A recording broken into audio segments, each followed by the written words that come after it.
So what do you look for in a guitar that you want to play yourself? Are there any qualities that you look for or listen for? You know, I think if I list the qualities that I want, it would satisfy probably 99% of the world's desires from the guitar. You want it to sound beautiful. You want it to be loud. You want it to play quietly also. You want it to have good separation. You want it to have big, rich sounds. All of those things. Yeah. That's what we all want. I don't think anybody'd say, well, I don't really want it to sound pretty, you know, or I don't like separation, or I don't like good tone. We all want the same thing. And so there's that. Now, clarity means a lot for me. I find that clarity, especially in performance, I still perform, not as much as I used to, but the sense that it's not just kind of, the sound isn't just coming out around the guitar, but that it's leaping forward, that it's got a trajectory. That is, now but comfort is absolutely essential for me. I'm 61 years old now, you know, my hands are just, I need all the help I can get. And, you know, somebody who's 21 years old also needs all the help they can get in the competitive world that it is now. But playability means everything to me. I try to make it so that that the guitar is your ally as a player, that it doesn't create resistance. You should be able to play, dig deep in it, and have it not be buzzing, but not be so hard to play that you just, you know, fatigue in playing. I think traditionally, playability, especially in Spain, but through the concert guitar world, playability was definitely not a first priority. A lot of guitars seem to come with the attitude that if you can't play it, and, you know, go back to the woodshed. You know, it's not supposed to be easy to play. If it's going to sound good, you have to, you know, apply some force to it. And I just don't think that's the case. Now, I think fashion has changed on that. You know, most concert players that I know, they don't want an action that's impossible to play. They want it to play really easy because they're playing hard stuff under difficult circumstances. They don't want to have to fight with the guitar. And it's a rare player that says, "Please, can you make the action higher?" You know, that doesn't come around very often. You think that the new design things that are going on, or that you're experimenting with, are helping fulfill those kind of ideal qualities? Yes, I do. That's why I'm doing them. And it's when you try something, you try it based on some sort of instinct that you're going to get something that you're that you're looking for, something more that you're looking for. It doesn't always work. And what's amazing is that any characteristic, whether you're talking about, say, the modern stuff, double top, or lattice bracing, or fan bracing, or whatever, any design component that you try, it's pretty much guaranteed when I do it, I'm going to get different results than the guy down the street gets.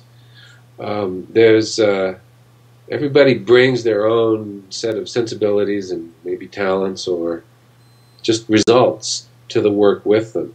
Now, when I do, like, for instance, the lattice bracing, when I first heard it, I mean, you hear it in Smallman's, you hear it in some of the Australian builders, hear it in a few domestic builders trying it.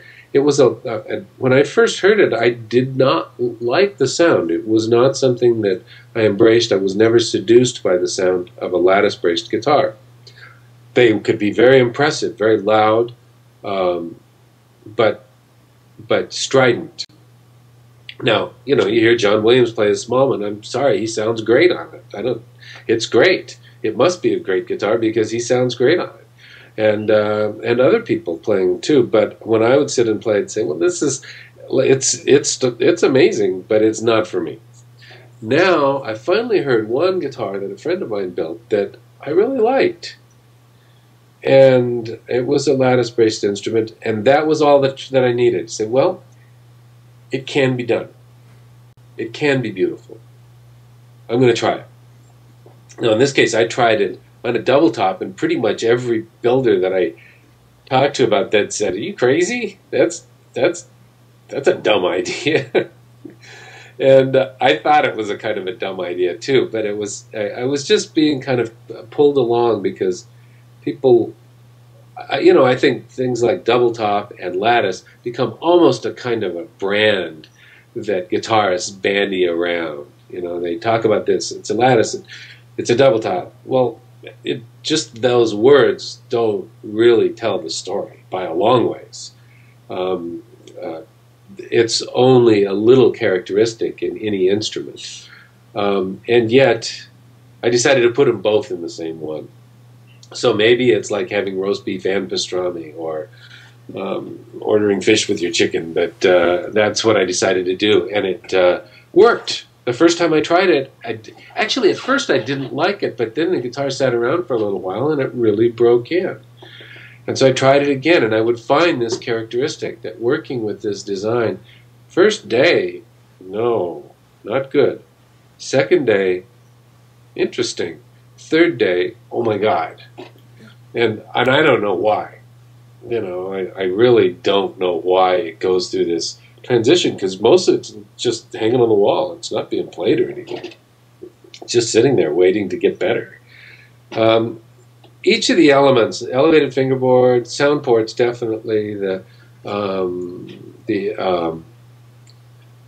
lattice or whatever bracing contributes to the overall sound, but it is all of it together that determines the results. It's the whole recipe. It's not one part of it. Even though, sure, the soundboard is very important. Sure, the depth of the body is important. Sure, the ports, those are easy. You put the sound ports in, they just take a minute.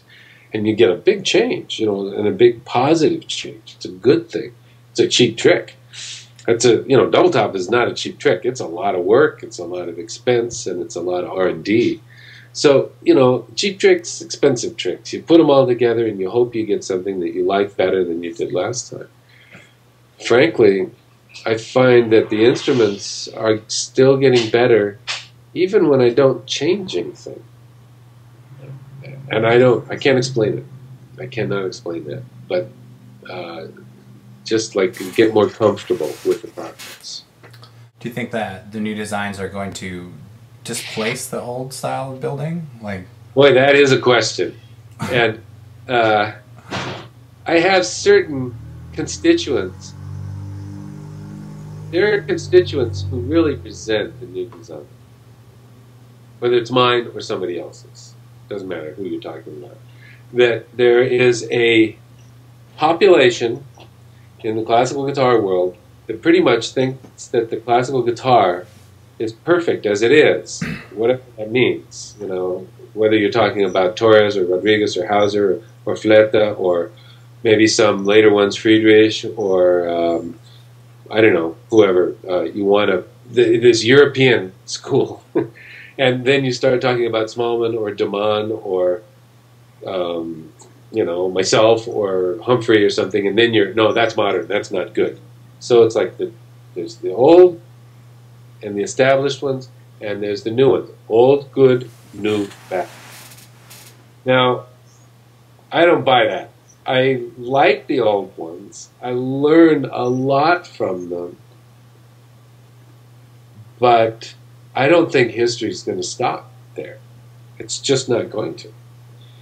History doesn't do that sort of thing. And players have different needs now than they did in 1950 or 1930 or 1985. It's even I'm sure our ears and the way we take in music is different. Not structurally, but our filters are different. I noticed, and you look, and of all of the players that are on stage, that are touring, it's rare to find somebody who's playing an old school guitar. They're just not. They don't. That's not what they're asking for. It's not what they want. They see something new, It's maybe not, maybe just because it's new, or maybe it's because it's delivering a different kind of punch or projection or aggressiveness that they're looking for.